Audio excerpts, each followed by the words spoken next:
the whole system, because we have two hemispheres of the brain, the left brain, which is about words and this world reality and, you know, the perception of this reality.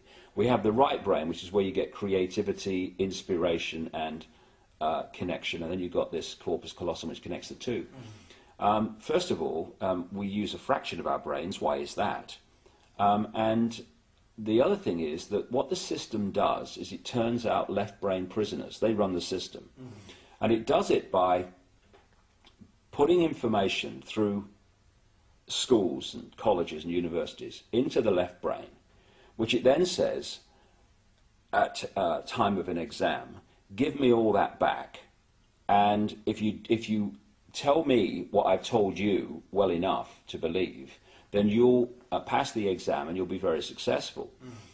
Anyone that takes that information into the right brain and puts their spin on it, or questions it, or sees through it, and puts that in the exam, they are perceived as a disruptive influence in the classroom. Yes, they are. And so what happens is, for you to become a doctor, overwhelmingly a politician, a journalist, someone often in industry, all these areas that control the system. The professions. The professions. Yeah. Lawyers. Yes. I mean, on and we go.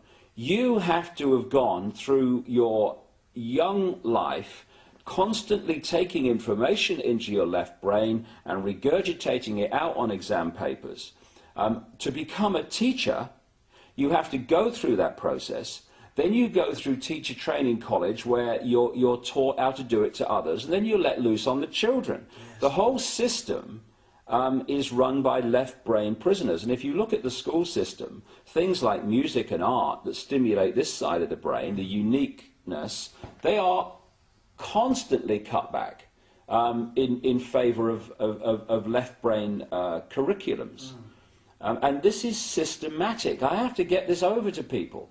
This is not systematic at the level of, you know, people who administer it into reality. It is coldly calculated in the shadowy areas where these concepts first come from. Yeah. And they know what they're doing. Yeah, these examinations, what's happening is that, you know, to fit in, to be part of the so-called in crowd, you have to reconfirm the beliefs of the hierarchy.